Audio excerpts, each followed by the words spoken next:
Welcome to Wild, Women in Lending Determined to Make an Impact. I'm your host, Robyn LaVassaur. They say our biggest fear isn't being inadequate. It's being powerful beyond measure. In this podcast, I will share how to break through imaginary ceilings, lean into success, discovering your purpose, and understanding how to create the business and life of your dreams. From failures to triumphs and all the tactics in between, let's jump into the wild arena together. Welcome back to Wild with Robyn LaVassaur. We are going to talk today about how powerful problems are in your business. Thank goodness problems exist in the world, because if we're being honest, if the world was good all the time, it wouldn't need us. And loans are hard. They are riddled with problems. Problems from how everybody communicates, problems to how the purchase agreement might be written, problems on the timing of when everybody needs to move and how they would get moved, problems with qualifying, problems with credit, you name it, there is no shortage of problems in lending. And here's what's interesting. So many people try to find a way to make problems go away. And I would challenge you that actually is doing yourself, your team members, your company a disservice. Because if there were no problems, there would be no need for loan officers. If there were no problems in real estate, there'd be no need for realtors. There were no problems in insurance, there would be no need for human insurance agents. And yet, problems exist all around us, and we try to fight them off, swear they're not going to happen again, make it to where they distract us, they sometimes paralyze us, and they ultimately make us look bad, even though we know they're coming, even though we know they're unavoidable. And so how do you prospect, essentially? How do you give power to problems where they become a positive part of your business? I hope that this podcast literally shows you a few step-by-step tactics and scenarios where you say the same things that I say now in my business. I didn't for the entire 27 years I was in the business, where you actually say to yourself, yes, there's a problem, which means I have an opportunity to shine. I have an opportunity to be valuable. So I'll give you a few different pieces to the puzzle. One, when it comes to problem solving in general, first have to identify the problem and don't get so fixated on whose fault it is. I think the moment problems arise, everybody is looking for whose fault it actually is. Wrong decision. It doesn't matter whose fault it is. It matters that there's a problem and people wonder how and who is going to fix it. And so being the person that raises their hand first and says, I have a solution, gives you incredible power and strength in the business in general. Because I don't know about you, if I'm in the midst of a hurricane and somebody raises their hand and says, I know what to do, follow me, I'm like, great, there's a leader. I'm in, right? How do I follow them? And so there is so much power in being the one who says, I don't care whose fault it is or how it happened. I care that we need to come up with a solution immediately, and I'm going to be the one to raise my hand and be the problem solver.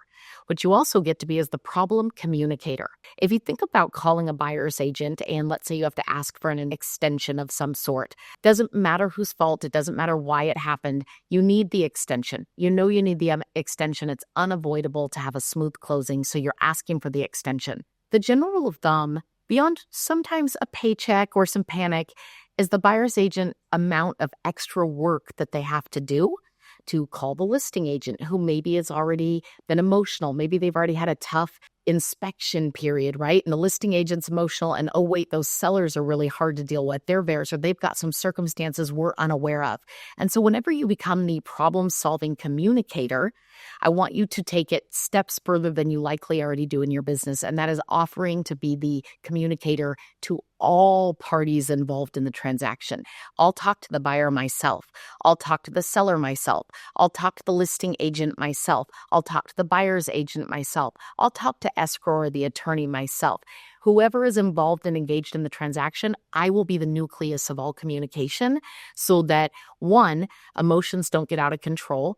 I control the narrative at that point. I'm also fully aware of what everyone has going on. I can't tell you how many times in my career somebody has said to me, they've already got a moving truck booked. And then I talk to the buyers and they don't have a moving truck booked. Or the sellers, they don't have a moving truck booked. When you control all the communication, you also control all the ability to listen and to find things out and to ultimately, hopefully dissipate the fears or the narrative that a lot of people write where they're going to be so mad, That client's going to be so upset by what you just had us do. They're going to be so frustrated with this. They're going to be disappointed. Well, when you yourself say, you know what, I'll take that phone call.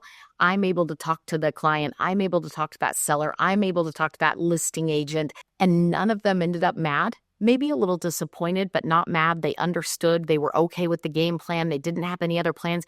You take all that negative narrative power away from maybe the person that was freaking out about it. And you say, I'll handle it. I'll tackle it. I'll take it on the chin if they are mad, and I'll listen to someone maybe yell. Side note, don't ever let somebody yell at you with cuss words or your team. Make sure that you're protecting everybody from that. I always tell people if that's that heated in any given moment, and sometimes lending in real estate can get people that heated, that stressed out.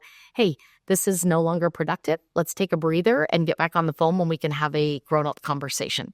And then we just hang up and we circle back as soon as everybody's ready to be called. And again, we stay centered. We stay focused. We stay empathetic and acknowledging that there is a problem and ultimately giving next steps. Now, does that mean you have to come immediately with, I know it's going to be okay if you don't really know it's going to be okay? No. You just have to come with next steps of when you communicate next, when people will have answers, what needs to happen in all of those spaces. And if you're the masterful communicator, there is a huge win in that itself. I will tell you, I had an agent that actually used me a whole bunch and we're dear friends.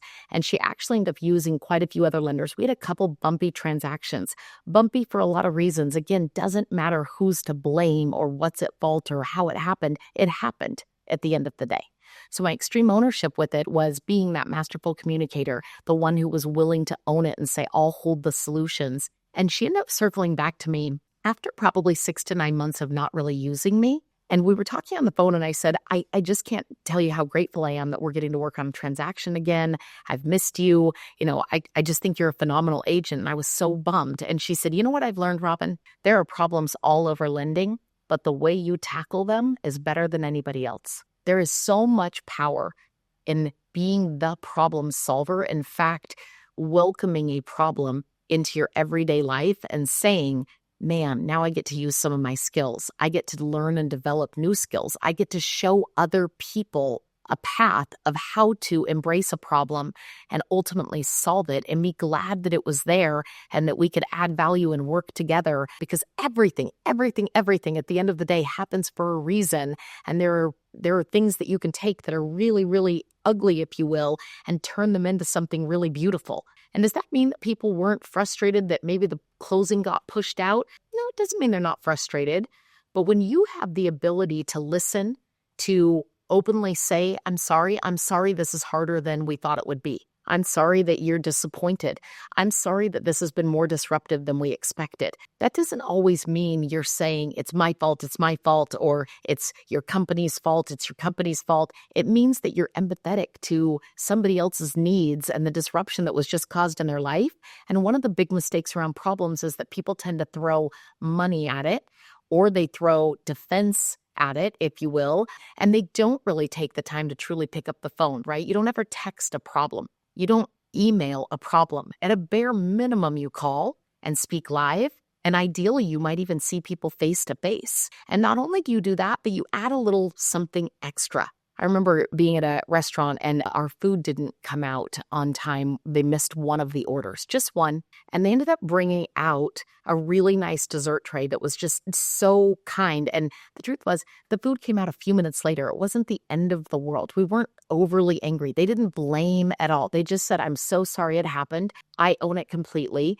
Let me get you taken care of in that space. They didn't say, all right, nobody gets charged for any of their meals. They simply brought out a really nice dessert at the end and said, hey, here's a little extra something for the mishap that we had earlier. Thank you for your grace and gratitude, right? And so acknowledgement, even with a little, hey, go to the movies, clients, this week. Where's your favorite place to have dinner? Let me buy you and your family some dinner in light of all of this stress. Hopefully you guys can enjoy one another, right, for a couple hours, or get away, or take the kids to a movie, or let's do something. You don't have to always give, in lending and real estate, things come at pretty big ticket items, if you will. right? Pretty big expenses. And I think a lot of people go for the jugular on that. They're instantly like, I want a credit. I want to be compensated. I want this. I want that. Well, all of those things happen when you let someone else control the narrative, when you yourself didn't lean in and become the problem solver. And this can be trained on your team for sure if you have a team captain or somebody who's highly skilled. But otherwise, for sure, you don't ever go to a doctor's office and the nurse delivers all the news. It's always the doctor, especially if it's bad news. And so you want to make sure that, hey, bad news is something you don't run away from. It's something that you lean into and you are able to solve. A great other space is when a client is overwhelmed with their own problems. I don't know how to log into my account. I don't think I can get my HR to do that. I don't know how to find my pay stubs. Instead of, well, we need them, so you're going to have them to us by this date, lean into it and say, how can I help? Let me give you some ideas on my side, this, right? And then, hey, why don't you come to the office and I'll help you. I can't tell you how many times I've had a client sit right in front of me, and instead of me saying, your statement should be available online, I personally have gotten in with them with their permission and navigated everything for them.